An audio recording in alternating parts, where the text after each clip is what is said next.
My name's Peter Lowe. I'm the host of Business Connect from 100X Legacy. We're so pleased to have Dr. Robbie Sonderegger. And Robbie has only landed 24 hours ago from a huge commute. He's just been in Cairo, Egypt, where he's been training facilitators in his GROW program. And those facilitators are heading now to Turkey and Syria, looking at people that have been so devastated by the earthquake there. Not only that, but he'd also made a trip into Brazil, where he's been facilitating and training church leaders, as Brazil has just opened up its borders to accept refugees coming from Afghanistan. And Dr. Robbie's GROW program has directly impacted hundreds of thousands of people, and that has gone on to impact millions. He is a clinical psychologist, an itinerant speaker, and I've known of Dr. Robbie before. Can I say we're friends? Sure. Okay, yes, I didn't know if I could say that, but I've actually known of Dr. Robbie for decades, and he's been someone that his teaching, his material that I've just taken on board, and I've always thought, gee, he's a great bloke. And we actually met through a mutual friend. Shout out to you, Andrew Denton, if you're looking out at this. And I think when we first connected, at least on my side, it was love at first sight. But I'm an easy person to love. But guys, whether you're live or virtual, just show some appreciation. So good to have you, Dr. Robbie. Thank you so much. And it was love at first sight. That hug lasted more than 3 seconds, I'm sure. And no, it's been a great journey ever since. Yeah, so good to be friends. And today what we're actually going to be talking about is how to create personal and lasting change. There was a study by the Harvard Business Review, and it estimated out of every corporate change project, 60 to 70% fail. And I just want you to think about for the moment, think about the countless numbers of books. If you went onto Amazon now and you wrote in the words corporate change, you would come up with hundreds of thousands of books related to organizational change. The consultants, the money, the investment into organizational change, and here it is. 60 to 70% of those projects fail. And if you think, well, that's because I work with a bunch of monkeys, well, guess what? Personal change, we're actually so much worse. Within the first 30 days before February has ticked on, 80% of us have failed on our New Year's resolutions. And it's estimated that only 8% of us see positive change through. Now, odds are, if you're looking at this time here, you want some form of change. And I bet that you've read a book or listened to a podcast or you've engaged in something to try and get change. And you know what? You probably got a little bit of incremental change. But deep down, you probably realize it's well short of your God-given destiny. But it's a little bit of an improvement, and you keep going on, and then you hear another little snippet and you digest a little bit more and make incremental change. Why is that? And what we're going to be talking with Dr. Robbie leading us today is how to create personal and lasting change, not only incremental, but innovative and significant change. So hold on to your rocking chairs. It's going to be a great morning. So we're going to pass on to you, Dr. Robbie. I think we were just chatting beforehand. We're March, and tell us about what's going on with us, where we approach the year with so much optimism. What's happening on March, and what helps us to create lasting change? Why don't you unpack that for us? Well, I think for most of us, we walked into the year with great expectations. I've got a vision, this is what I'm going to achieve. But, you know, like you said, when more than 92% of us already have to take stock and realize, I've abandoned my goals. You know, the wheels have fallen off the wagon here. Like, what's happening? Like, why am I not able to do this? And it's funny because whenever, you know, you're sitting on an airplane, I've just done, 28 hours of airplane travel. People sitting next to you, they, spark up a conversation and they ask those, generic questions. So what do you do for a crust or for a profession? And as soon as somebody finds out that I'm a psychologist, they often say, okay, then what am I thinking right now? as though like I'm not psychic, psychologist. But on this particular question, I can actually pull off a bit of the psychic, because I can say, okay, tell me what your New Year's resolution was this year, and I'll have a pretty good stab at telling you what your New Year's resolution was last year, and possibly even the year before that, because for the majority of us, we don't actually achieve them. We have the greatest of intentions, and so we pick up the pieces, dust ourselves off, and try again. But what's the definition of insanity? Doing the same thing over and over again, looking for a different outcome. Well, what if we did things slightly different this time? What if we actually reviewed the objectives that we had set for ourselves, and maybe learned a strategy or two about going the distance? And so I think it's a great topic to talk about this morning. And we've got that term, like, success leaves clues, but it's also not one shoe fits everybody. And I think that's part of why we get incremental changes. We'll hear a principle that's good and we'll go, I'll take a little bit of that, but it's not really, we don't really get change tailored for us. Can you unpack a little bit about that? Yeah, there's plenty of strategies. If you Google setting goals, you'll be accosted by 18 million different podcasts on teaching you the strategy of what you can do.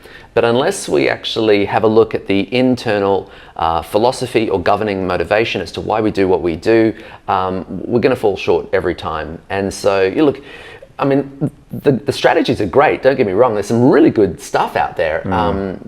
But it's not enough. If you really want to go the distance, we have to hold on to substance, not just faith. Like it says, the substance of things hoped for, not just wishful thinking or hot air, not just generic pie in the sky kind of stuff. So good. And I love what you're saying, that it's like, I mean, that was that American educationalist who said, if you first fail, try again. And perhaps, I mean, I remember hearing that in my vernacular when I was a kid. And so it talks about persistence, but it never talks about change, and which is this definition of insanity. And so do you think in many ways we've been taught the wrong thing, right? Because that's just bash your head against the wall and eventually you'll break through. But what you're saying here is, what are these points of reflection, so we can not just try and fail, but try, fail, reflect, adjust? Yeah, I think it's fair to say, there's a good catchphrase out there that I think has a lot of merit, which says, look, people don't change until they hurt enough they have to, or they learn enough they want to, or they receive or are empowered enough that they're actually able to. And I think there's merit in that. It's not until oftentimes the pain point gets so hard, or, like the stereotypical, it's not until you hit rock bottom that you go, okay, maybe, just maybe, I need to do something about it. And that's why in psychology, we recognize that there are different stages of readiness for change. You might not even be ready. In fact, the 5 stages, just really quickly, are pre-contemplation. So some people are not even thinking about it. No, you're the one who needs to change. So I'm not even thinking about it, pre-contemplation. But the second stage is contemplation. Okay, maybe, just maybe, I might need to do something about it in terms of taking personal responsibility. But please note, I'm just thinking about it. But like, if you want to, get fit and healthy in the new year, and you say, all right, well, I'm going to sign up for a gym membership this year. Well, that's called preparing for change. You might even go out and get the latest, greatest spandex and your 80s headband, and you look the part, because before you step on that treadmill, you got to take a selfie before the sweat kicks in. And so, but please note, you haven't actually stepped one foot inside the gym just yet. You're just preparing for change. And then ultimately we shift gears, and January 1 comes around and we engage actual change. The problem is, like we've been discussing, come first week in March, more than 92% of us have stopped going to the gym. And so that's why we recognize stage number 5 of the stages of readiness for change is learning how to actually maintain change, go the distance. Isn't that amazing? So we're going to actually get down and dirty really quickly. And I have volunteered to be vulnerable and your guinea pig. So welcome to the couch. We should have been on recliner couches or something comfortable, because Dr. Robbie, with all his experience, is actually going to use me as a guinea pig, and we're going to pick a topic. And we just want to step it through. And I hope as this coming through, there's things that light up with you. I'll do my best to be honest, so you can get the most benefit. But at the end of this session, do not think less of me. Actually, you're allowed to think less of me. So, Dr. Robbie, I'm all yours. I'm your guinea pig. We're going to pick a change project, and as we go through this process, hopefully there'll be some things that kind of spark off with you. Great. So instead of corporate, let's make it personal. So if you were to set yourself a target for the new year, what goal or objective would you really like to achieve, whether or not it's real or slightly fake? Fake is okay as well. Just for I don't want to get too personal too quick. It is being recorded. So. Yeah, sure. I think I think this comes off me pretty quickly, and that's my health and weight would be a big one. I joke around, I call myself the hot Asian, and I think in terms of the journey, I'm past pre-contemplation or pre-awareness. I'm like, I know I'm fat Asian. So when I say hot Asian, it's projection rather than reality, just so you know. But yeah, probably weight. Which is probably the most common New Year's resolution. So most people, if they're going to set themselves a target, it's to get fit and healthy in some way. But because you're a business leader, you understand that you can't just make a pie in the sky kind of goal. It's not, I just want to get healthy or fit or lose weight. Like the age-old SMART goal would suggest you need to get specific about this, and it needs to be measurable. And do you remember what the SMART goal? Yeah, achievable, relatable, or results oriented, and time-based, and time oriented. Yeah. And so we know this because we're all business leaders. And so if I was to ask you, what specifically would you like to achieve in the arena of getting fit and healthy and losing weight? What would you say? I've set a very modest goal of just 1 kilo a month. And I'm only doing a weigh-in once a month. And that's because I can have one big meal and the next morning weigh heavy and then feel really down about it. I've set the goal actually in 1st of December, and I always set a modest patient goal. So I went, okay, if it's just 1 kilo a month, I'm starting in December, I'm going to be 12 kilos lighter in a year. That's the modest goal. And then what I've done is I feel like I'm winning because I'm overachieving that, rather than setting a 2 kilo a month goal, which is possible, but certainly not fun. And so that's been where I've been at, but yes. Already, I think it's fascinating that you have combined your outcome with your strategy. So that's what most people do. As soon as we set a goal, we ask the question, well, how am I going to achieve it? Right, well, I'm going to go, and so every month, I'm going to weigh myself, target is 1 kilo, and so we often combine the two. But if we were to take a step back and just refine it so that you could have a one-line mission statement of what it is that you ultimately want to achieve, in 12 months' time, you said that you're... To be 12 kilos lighter, and target. I started at 97.7. Cannot believe it. I can't believe you're sharing that Oh my information either. goodness. Yeah, that's good. So I'm saying by December to be 85. Great, and it's a great target to set. I think oftentimes we make excuses as well. So sometimes we set the what together with the how, but we'll often combine it with why I can't achieve it. A little bit like, Jesus coming to the guy sitting at the pool of Bethesda. Hey, do you want to be made well? I've got no one to take me into the water. And so we come up with a raft of different excuses as to why not. But really, the second step of setting an achievable goal is to ask the question why, and not in terms of the catchphrase, because your why trumps your what, and all the slogans that are out there. But it is important to ask the question why, because we want to tap into your motivation. And here's the gold: the motivation that we have ultimately will help determine whether or not we're going to go the distance. And there's different types of motivation. So this is the part where you want to pay attention. So let me ask you, Pete, why is it that you would like to, in 12 months' time, be 12 kilos lighter? I would always say I'm a pretty simple fellow. And for me to feel happy, it's pretty simple. If I've got a level of physical fitness and I'm journaling and reflecting and just time, space, I'm happy. And I think, I don't know what it's clicked for me, but this has been something I've thought about when it comes to health for the last 5 years. When I was younger, I was, But the last 5 years has been a real struggle for me, and I don't know what, but this time something's clicked, and I actually don't even know what has clicked for me. So I think it is, and I'm only reflecting what you've said, I've suffered enough pain for a long enough time that I'm sick of it.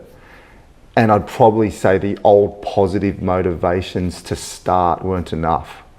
All right, let me stop you right there. One of the challenges we have when establishing a goal is it's so easy for us to get philosophical, to start academically or intellectually processing the reasons why. You know, well, because of this, and I look at that, and I look at the history, and I'll stop for a second, time out, and let's just regroup with that question. Why is it so important to you? Like, why do you want this, or why is it that you're going to do it now? What's the emotion behind the intellect? So if you were to say in just one statement, why do you want to lose 12 kilograms in 2023? Your answer would be? Progression. You want to make progress. I want to improve. Why do you want to improve, Pete, is the question. Just going backwards is so demotivating. So we don't feel good, we feel demoralized and demotivated when I'm going backwards, or when I'm not achieving my goal, or a step on the scale and it's actually heavier, it's in the wrong direction, so it makes you feel bad. Why is this so important to you, Pete? Why is it so important?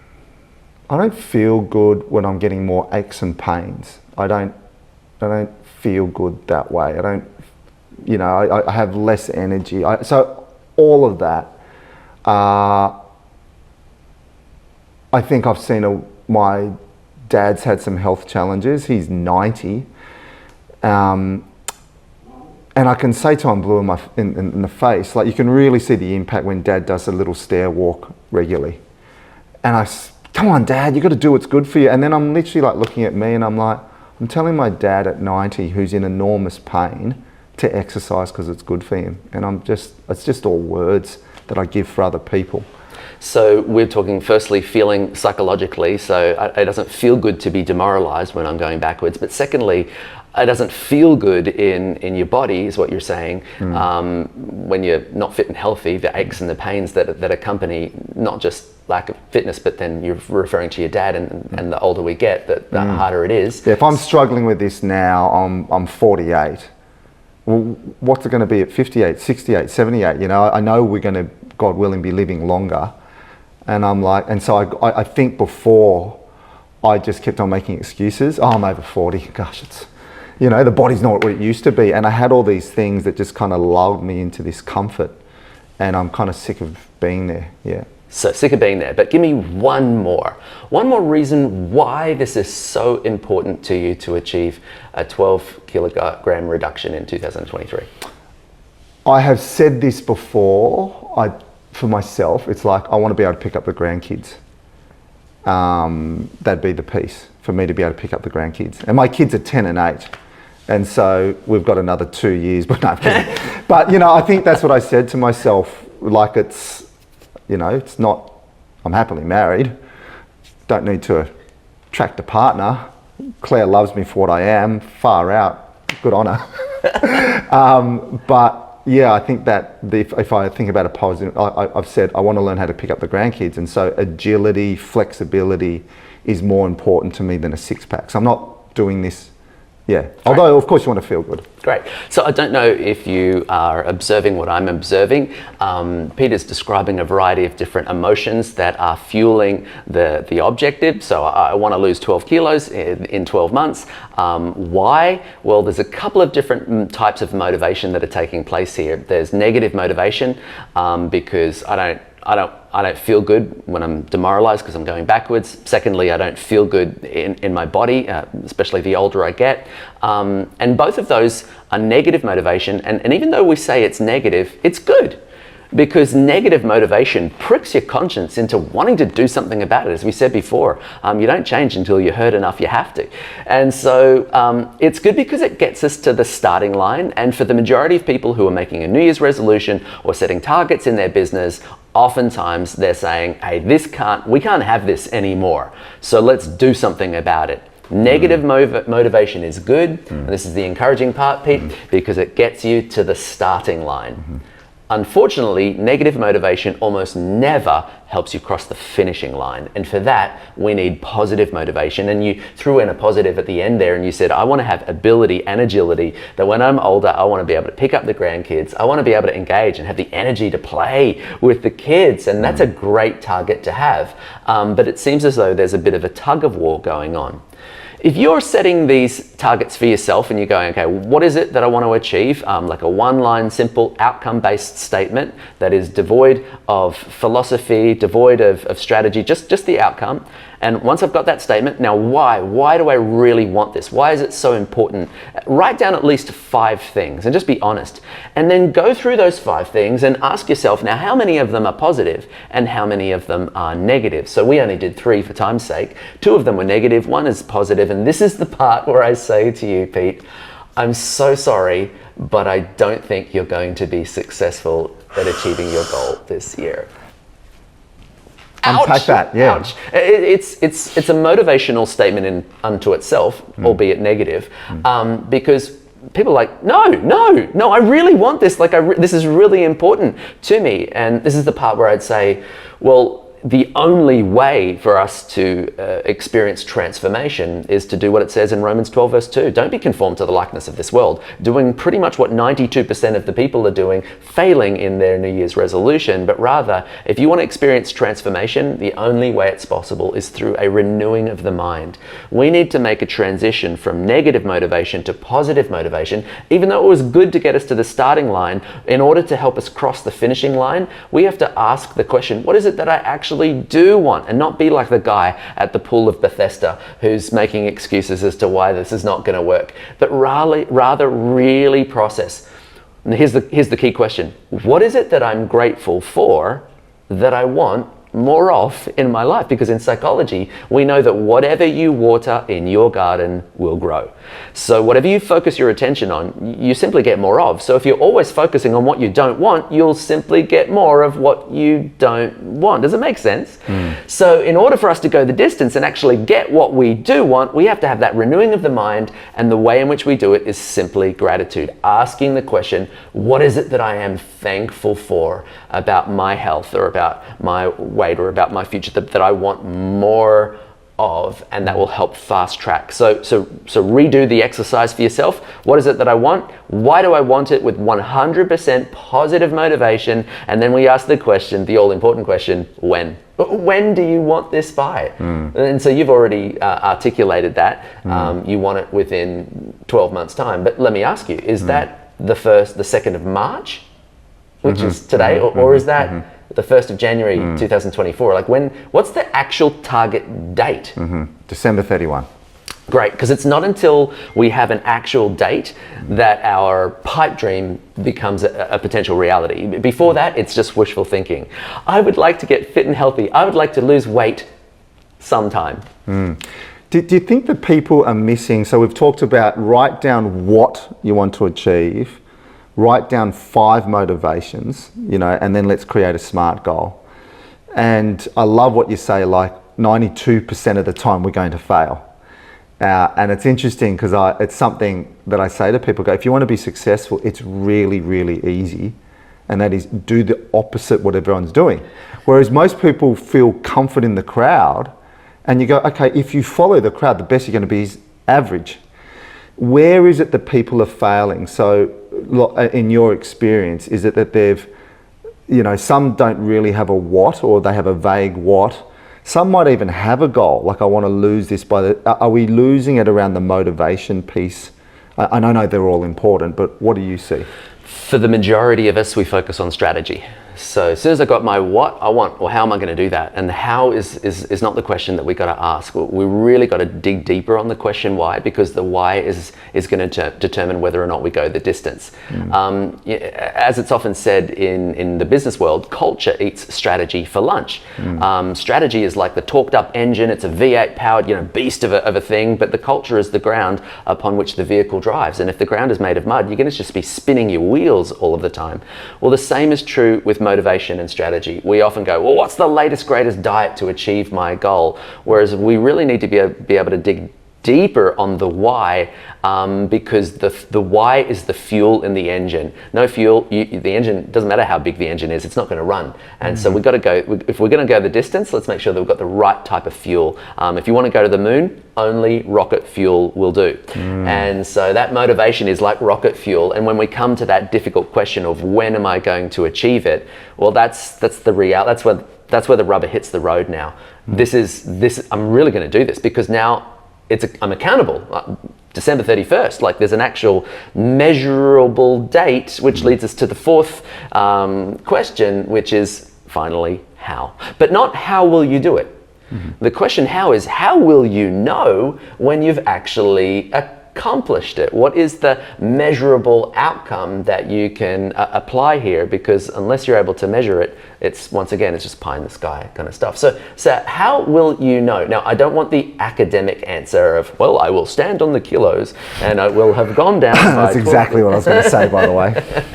We want to rather imagine taking a selfie of ourselves on December 31st. And you have achieved your goal, Pete, but how do you know that you've achieved your goal? What can you see in that picture, in that selfie? Describe it for me. Imagine for a second. I feel good about the before and after. So I've started that. So you can see that you're feeling good? I can see that I can see a fruit of and what how I've can been you doing. see it? What's evidenced in this picture? What can you see? Less fat. Okay. Less rotund. So we're looking at a trim, Pete. Yes. And what's the look on your face? I smile a lot, but I think it's I'm smiling, but I think it's a confidence. I'm moving in the right direction. And where are you in this picture? Say Noosa. Say Noosa. Queensland. Oh, okay. Well, if we're here, what is it? I'm just comfortable sitting by my pool and. Nice. Okay. Is there anyone else in the picture? No, it's just about me. I think I'd be enjoying time with my family or friends. Great. Yeah. So in a nutshell, we've got family and friends around the pool. It's New Year's Eve, December 31st. Big smile on your face. You can see the joy, and not just see the joy on your face, but you can see the trim body, the desired outcome that you have. But if we were to imagine that there's a triangle on that selfie image that we've been describing here, and you were to press play, and it was to come to life for a moment, describe for me, what can you hear in this scenario? Music, kids laughing and playing in the pool, just chatter and banter. I love that. I love chatter and banter. I love people enjoying each other.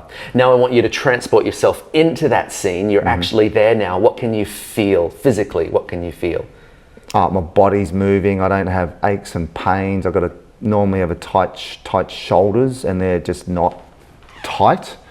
Often I'm kind of hunched over, and so I'm not feeling like, if I'm not feeling good, I've got to kind of crack my neck like this to try and straighten out, and that's not there anymore.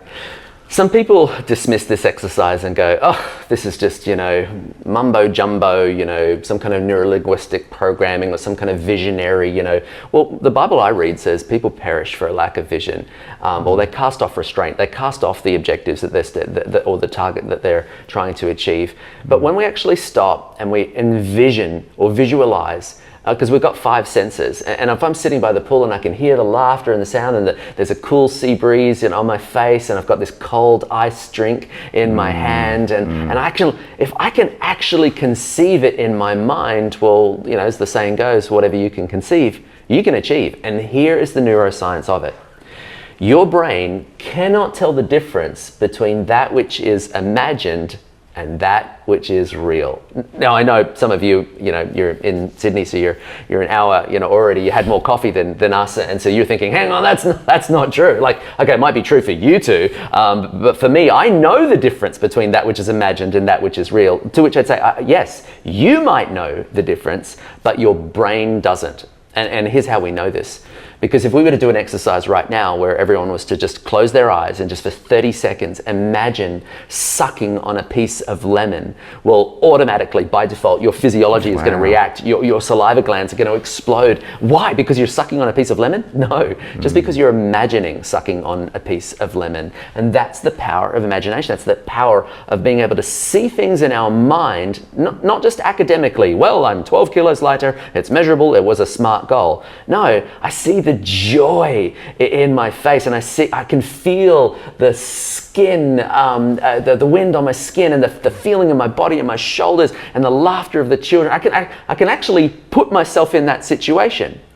Well, please note, we haven't even talked about how you're going to do it, Pete. Because when you have this is what I'm going to achieve, this is why I'm going to do it with 100% positive motivation, this is when it's going to be accomplished by setting a target date, and lastly, how will I know when I have accomplished it? I can actually have that measurable vision in my mind's eye. I can conceive it, therefore I can achieve it. How will you achieve it? The how takes care of itself. Wow. The strategy is the smallest piece of the pie. Whatever strategy you employ is the one that's going to work. So oftentimes people walk around in business, hey, what strategy are you using? What works? What works for you? Or whatever works is the thing that you're going to commit to. So find the thing, commit to it, but because you've got the machinery and the fuel behind you to go the distance. I can't wait to come over on December 31st. Come on. By the pool. Who said you were there? Oh. Hey, what's been actually helpful for me around this change is around motivation. So, and I actually haven't spoken to Dr. Robbie about this yet, so this is fresh. But at 100X, we coach the 7 attributes of the 100X warrior. And one of the attributes is the feat of proactivity. And the question I ask is, what happens when God gives you more than you can think or imagine? Because when people speak to me about coaching, they're coming with that negative motivation. I'll say, why me, why now?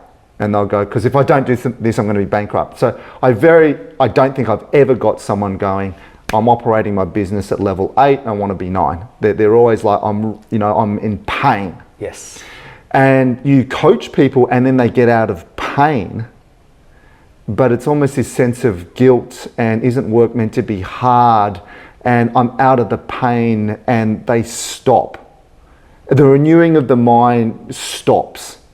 Whereas it's kind of, I look at it and go, God wants more than that. You're getting out of the pain, your eyes can now see something bigger, and now you stop. Yes. And what's going on there? So once we've achieved that peace and we've visualized it and we've got out of this position of pain, because if you look at most people's life, it goes pain, change, degradation, pain, change, degradation, right? So how do we stop oscillating this way? And the Bible talks about like a dog returning to its own vomit.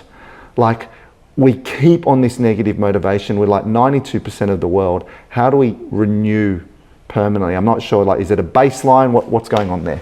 I think what you're talking about is leadership, leadership 101. If you want to be a great leader, well, you can't be unless you first learn how to lead yourself. We need to understand that Romans 12 verse 2 does not say, don't be conformed to the likeness of this world, but be transformed by the renew of your mind. It's not renew. It's not a one-off thing. It's the renewing. It's an ongoing process. And so we like to target at least 4 different levels. If you're going to talk about leadership, well, if you're going to lead someone, which makes you a leader, well, you're not actually a leader until you're leading somebody to teach them how to be a leader, so that they can lead somebody who's teaching somebody how to be a leader. So we often say, unless there's 3 levels of leadership underneath you, well, you haven't actually become a leader yet, because what's the fruit of leadership? Well, you're leading people who are leading people who are leading. Like, let's actually get some traction and some legacy. Well, the same is true when it comes to setting our goals, that the first target of 12 kilos in 12 months, okay, so what's the second target and the third target and the fourth target? So always 4 levels. 4 levels are like my God can do exceedingly, abundantly, above and beyond. It's 4 levels. I want 400% increase. No, I'm not satisfied with just a little bit of change. Now, if we're going to go the distance, let's go. But as the saying goes, here's a little key.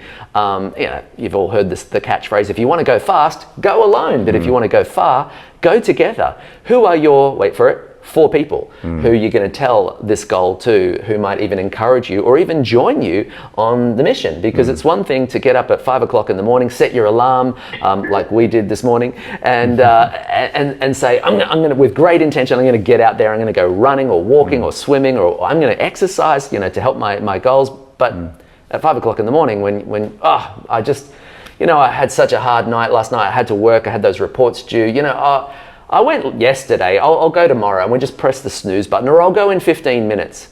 But if there's somebody who said the night before, hey, let's go at 5 a.m., can you come and pick me up? You can guarantee you'll be getting out of bed, because people help you go the distance. If you want to go far, let's go together. I love that. And I think that's that proverb I've added on a little bit, which is, if you want to go fast and far, go with kindred spirits. And even as I sit here, how did we meet is there was a kindred spirit in a common friend, Andrew Denton. He was speaking at this church, Calvary, and I'm just like, he's one of those 4 to 6 people I invite to speak into my life. I literally just went with him to be the bag carrier, right? And to be his little prayer warrior as he's speaking. And then you just pick up on the dust of people, and here we are as well, which I love. So Dr. Robbie is part of the coaching team here at 100X, which is amazing. But what he's actually already done is basically on clinical psychology. He's built a strength assessment at the w.100x.com.au/warrior. This is a 100% free assessment that you go on and get this baseline done, and it's going to give you a rating compared to a global mean across 7 different attributes of strength assessment. So before, that's the what, and it's super cool. It spits out this report. We've done so much work to be able to en masse impact people. So normally you've got to do this one-on-one. Normally someone's got to write up the report. We've literally built the back end based on Dr. Robbie's smarts to get the questions out, to give you the graphs, to show you where you are kind of landing. That's the what. It's amazing. Why? Why is a baseline part of personal and lasting change? And I think the thing we want to talk about this is not just personal, this is corporate, and even then it's not good. Like, we have one life to live. Okay, so as we change ourselves, we change the people around us, the destiny, the organizations we work within. But why is a baseline so important? It's a really good question, because probably 2 different things. And the first is, sometimes when we're talking about change, we know that change is needed, but oftentimes we don't actually know, well, what specifically do I need to change? Like, I know that I've got to, hey, everything rises and falls on leadership, so my leadership might need to improve, but how? I don't know.